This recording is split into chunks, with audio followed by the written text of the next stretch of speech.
Hello and welcome to this week's episode of Did Shakespeare. My name is Cassidy Cash. When you think of the 16th century, you can think of Elizabethans, you think of Shakespeare and theater, you think of old style stuff and poofy shorts and people walking around the streets carrying swords. I don't know about you, but I think about people walking through the mud because I don't really know. I assume that the roads weren't paved the way they are today and things like that. But it turns out that there's more in common with the Elizabethan era, including their sports and leisure time. They were very adept at sports like archery and soccer and fencing, but did you know they were also very good at bowling? That's right, the same game that's featured in major films like The Big Lebowski, all the way to Tom and Jerry cartoons, and even the Vanderbilt mansion has a bowling alley in it. This same game was popular in 16th century London, which is why this week we're asking the question, did Shakespeare play bowling?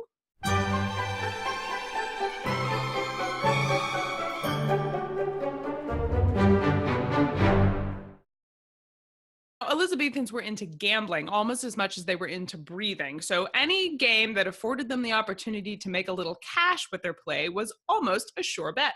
The actual origins of bowling go back to ancient Egyptian times, but we have records from 14th century Germany where there were government officials passing laws trying to regulate how much people could bet on the game of bowling, because apparently there were peasants who were going into massive amounts of debt playing this game. And so that's where we get the European reference for bowling's origins in Europe. The monarchy in England used to ban the playing of games. Whatever games that the reigning king didn't like or wanted to be more popular, he would pass laws that said you can't play this one because I think you should focus over there. For example, King Edward III actually banned the playing of bowling because he felt like male citizens should focus on playing archery in order to build up their skill for war. Henry VI, the same Henry VI that Shakespeare writes about in his play, Henry VI reversed this ban on bowling in 1455 and actually was pretty fond of the game because during a short period of England's history, there were a creation of a lot of all-weather bowling alleys. Now, the bowling alleys in Elizabethan times were actually outdoor lawn games, a lot like what you think of with croquet. And there were a lot of them created during Henry VI's lifetime because he and his nobles would play this game during their leisure time. And by 1541, Whitehall Palace had actually rebuilt their bowling lanes, which was the same time Henry VIII declared that only the wealthy could play bowling. He passed a law that said the working class was only allowed to play bowling on Christmas Day. All other times, they could not do it. Now, this made sense for it to be an activity for Christmas Day because in Tudor England, the 12 days of Christmas was a popular time for the working class to be allowed to participate in frivolities like games and even going to the theater. So Henry VIII said, well, fine, you can do this during the Christmas celebrations, but no other time. Interestingly, 2 years after Shakespeare died in 1618, King James issued a declaration of sports, which actually banned the playing of bowling on Sundays, but did allow you to dance and play archery as long as you attended church first. Now, for William Shakespeare himself, there are a lot of allusions to the game of bowling in his plays. For him and his fellow Elizabethans, the game was played with a small ball that was rolled at the pen, and the pen was called the jack, or sometimes called the mistress. And in early versions of the game, there was only one of these. In Troilus and Cressida, Pandarus says, so rub on and kiss the mistress. A bull that kisses the jack or the mistress is in the most advantageous position. So the phrase to kiss the jack was saying that you were in a good position. You were strategic. In Cymbeline, Cloten exclaims, was there ever a man had such luck? When I kissed the jack upon an upcast to be hid away, I had 100 pound on it. And that is because, again, we said this was a game that they bet on a lot. And so he kissed the jack and had 100 pound on it. He's betting and he's playing the game of bowling. That's what he's talking about.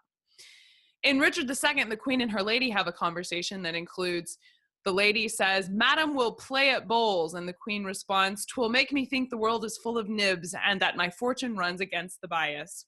This phrase about a bias was, there was a weight that was put inside the bowling ball in order to give it a particular inclination when bowling, to control how it how it rolled, right? And the opening where the weight was placed was sometimes called the eye, which is why Stoughton in King John is saying, on the outward eye of fickle France. And this phrase, to run against the bias, became a proverb. Now, Shakespeare is not credited with creating this phrase, but I think it's fair to say that the popularity of himself and his plays helped further this phrase's solidification in the modern vernacular. The idea that we continue to use this phrase because Shakespeare made it popular in his plays is probably fair. In Taming of the Shrew, Petruchio says, "Well, forward, forward, thus the bull should run, and not unluckily against the bias."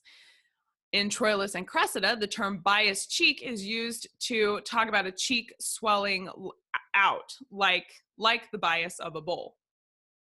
Now, to answer the question of whether or not William Shakespeare played bowling, my answer is yes, probably. And why do I think that? Well, Queen Elizabeth is supposed to have played at bowls, and there's a famous story about Sir Walter Raleigh was playing at bowling when the Spanish Armada was first sighted. And that story is probably just a tall tale, but the fact that the tale exists in context of these two characters shows that bowling was a favored entertainment form for Elizabethan nobles, for people like Queen Elizabeth. And with Shakespeare's interest in the Queen and in impressing people in nobility, it's hard to believe he wouldn't have known what the game was.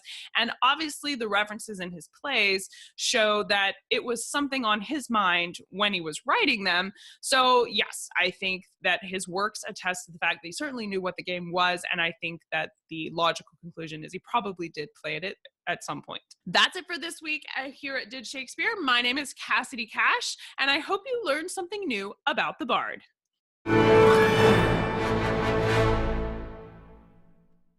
Thank you, fellow Shakespeareans, for watching this video with me this week. If you like this video, please hit like and subscribe. There is a free hand-illustrated life map of the life of William Shakespeare available in today's show notes. It shows you all of the years when Shakespeare wrote each of the plays that we talked about in today's video, and it shows you what was going on in his life as well as in England and around the world during his 52 years on the earth. So go check out the show notes and be sure you download that. If you are a director, a writer, or a teacher who needs to go more in depth in Shakespeare's history and wants to study each of Shakespeare's 37 plays in context of his life, including being able to ask me questions about things like references to bowling when you're trying to stage this play or when you're trying to write a book about William Shakespeare, you might consider joining That Shakespeare Society. It was launched to help you go in depth and give you access to the history and the plays in context. You can learn more about that and sign up at cassidycash.com/join.